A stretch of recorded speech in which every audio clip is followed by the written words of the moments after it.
وہ تو دعوت کے بول ہے نا, ادھر تو ایک غلط کام ہو رہا ہے نا, وہ تو دعوت کے بول ہیں. وہ دعوت کے بول جب ہمیں سنائی دیتے تھے تو وہ ہمارے سینے کو پھاڑ کے نکل جاتے تھے.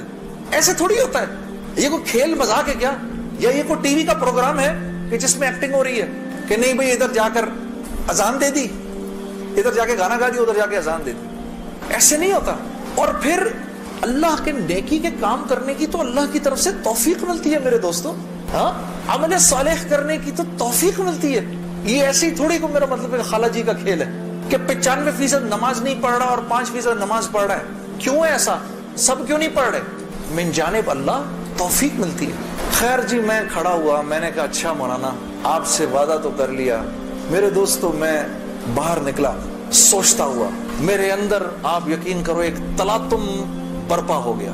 ہاں, ایسی میرے اندر ایک خیر و شر کی نا جنگ شروع ہو گئی. ایسے کر ایسی جنگ راتوں کوٹ جاتا تھا میں, اور پوری رات بیٹھا رہتا تھا ایسے, جانماز کھول کے میں بیٹھ جاتا تھا, سوچتا رہتا تھا میں کیا کرنے لگا ہوں.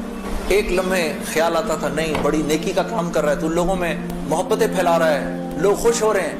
دوسری طرف خیال آتا تھا یار کیا یہ اللہ رسول کو یہ بات منظور ہے, ان کو پسند ہے, میں کیا کر رہا ہوں. پھر یہ خیال آئے ارے نہیں ان مولویوں کی نہ سننا. پھر یہ خیال آئے, یاد رکھنا آپ کو میں ایک 2-4 وہ باتیں بتا رہا ہوں جو میرے پہ گزری, یہ میں گر کی باتیں بتا رہا ہوں آپ کو. جب شیطان اپنا چکر چلائے گا نا 2 باتیں کرنے کو کہے گا, یاد رکھنا. پہلی بات, یار یہ تبلیغ والوں سے اب ملنا مت, مولانا سے بات نہ کرنا, ملنا مت.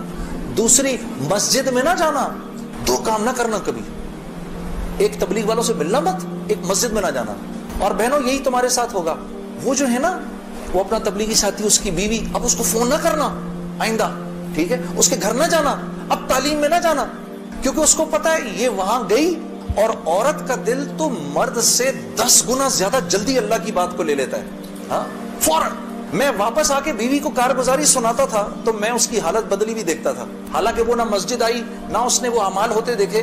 اس لیے میں آپ کو بتا رہا ہوں بھائی, جب آپ نکلا کرو گھر واپس آ کر بیوی کو سب بتایا کرو ہم نے کیا کیا. وہ جذبات بنتے ہیں گھر والی کے, اور جب گھر والی کے جذبات بنتے ہیں تو پھر بچوں کی صحیح تربیت شروع ہوتی ہے. دین ان کی زندگی میں آیا تو گھر کے اندر آ گیا. جب تک آپ کی زندگی میں ہے گھر سے باہر ہے, گھر والی کی زندگی میں آ گیا گھر کے اندر آ گیا. تو میں آہستہ جو بھی 3 دن میں سنتا تھا آ کر گھر والی کو, عائشہ کو بتاتا تھا, عائشہ آج یہ سنا, آج یہ سنا, آج یہ سنا. کرتے آہستہ پھر میں نے اپنی ماں کو بتانا شروع کیا, مرحومہ کو. اللہ کی شان, میں آج بھی اللہ کا شکر کرتا ہوں, مجھے موقع محل نہیں تو میں آپ کو کبھی بتاؤں جب میری ماں کا انتقال ہوا تو کیسے ہوا. میرے دل کی دعا ہے اللہ ہر عورت کو دنیا سے ایسے لے کے جائے جیسے ہماری والدہ گئی. تو وہ میں اپنی ماں کو بتاتا تھا, میری ماں بھی ایک دم, اس نے بھی جلدی لینا شروع کر دیا. کرتے میری ماں, ہم سب گھر کی خواتین میں سب سے پہلے میری والدہ پردے میں آ گئی فوراً. اور مولوی صاحب کہہ رہے ہیں ان کے انتقال کا بتائیں, میں ضرور بتاؤں گا آپ کو. خیر میرے دوستو, کرتے میں نے آخر ارادہ کیا چلو جی میں اب 4 مہینے لگاتا ہوں. اب 4 مہینے پہ جانا چاہیے, کیونکہ دیکھو تبلیغ میں جب تک 4 مہینے کا کورس نہیں کریں گے اس وقت تک جو ہے وہ بات سمجھ میں نہیں آئے گی. داڑھی کبھی بڑھے گی, کبھی چھوٹی ہو جائے گی, ہاں, کبھی سر پہ ٹوپی آئے گی, کبھی اتر جائے گی. 4 مہینے لگانے ضروری ہوتے ہیں, ٹھیک ہے, کام کو سمجھنے کے لیے.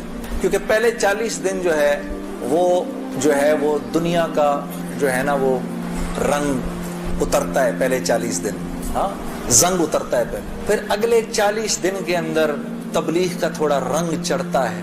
پھر اس سے اگلے 40 دن میں کچھ اللہ کی معرفت نصیب ہوتی ہے, کچھ تعلق بنتا ہے جا کر. پھر اگر وہ جڑا رہے تو پھر اللہ اس کو سوسائٹی پروف بنا دیتا ہے, اس کے اوپر لوگوں کی باتوں کا اثر نہیں ہوتا.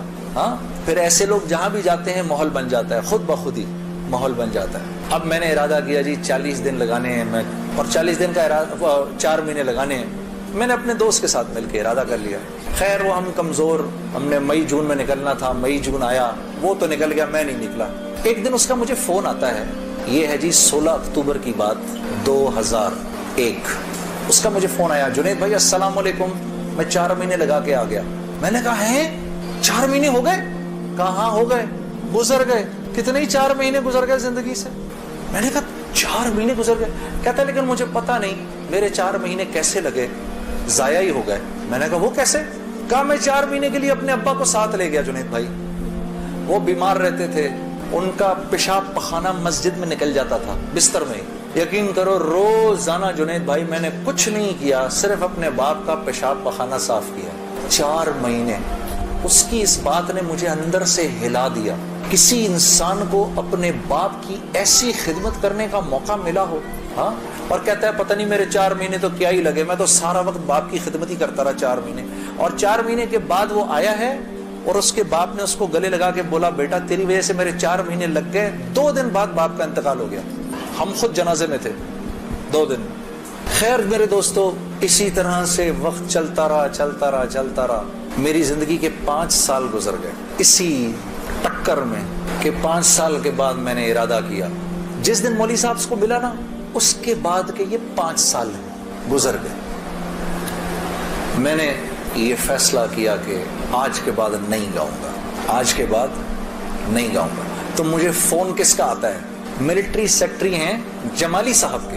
اسے جمالی صاحب ہمارے وزیر اعظم تھے. 2002 کی بات کر رہا ہوں, 2003 کی بات کر رہا ہوں. جمالی صاحب کا فون آتا ہے, ان کے ملٹری سیکٹری کا. وہ آپ نے دل دل پاکستان گانا ہے, وہ پنڈی میں وہ مادر ملت ٹرین لانچ ہو رہی تھی ریلوے اسٹیشن کے اوپر, اس کی پہلی وہ تھی. میں نے کہا سر میں تو توبہ کر چکا ہوں, میں تو اب نہیں گاؤں گا. تو انہوں نے کہا جی وہ پرائم منسٹر صاحب آپ سے خود بات کرنا چاہتے ہیں.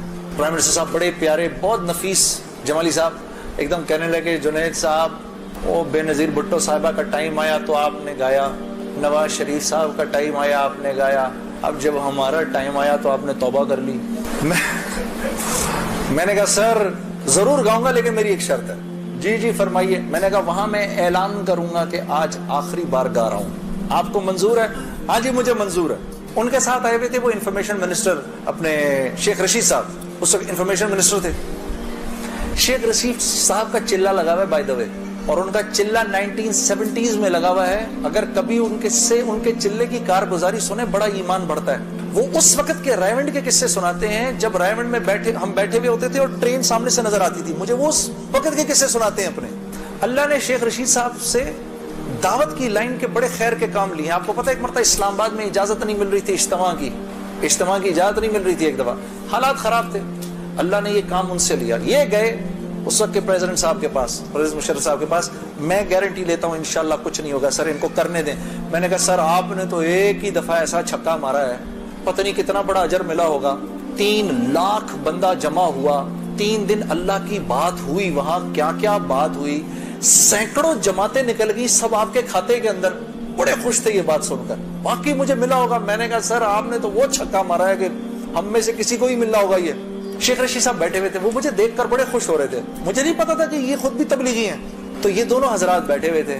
میں جب جا رہا تھا ادھر ایسے آسمان کو دیکھتا ہوا جا رہا تھا, یا اللہ اوپر سے آسمان کھول کے تو کہہ دے جنید کوئی بات نہیں تو گا لے. میں زندگی بھر مولوی عمران بشیر, طارق جمیل صاحب کسی کی نہیں سننی میں نے. اس کے بعد ایک مرتبہ کہہ دے. میرے دوستو یقین کرو آسمان نہیں کھلا اور میں ریلوے اسٹیشن پہنچ گیا. وہاں جا کر جی ہم نے آخری مرتبہ دل دل پاکستان گایا اور واپس آ گیا. زندگی اب تو 8:45 بج گئے, چلو بات یہاں تک ہی رکھتے ہیں, اللہ آپ لوگوں کا بیٹھنا قبول کرے. اصل حالات اس کے بعد شروع ہوئے, جو بڑے بڑے حالات آئے نا وہ پھر کبھی آؤں گا تو سنا دوں.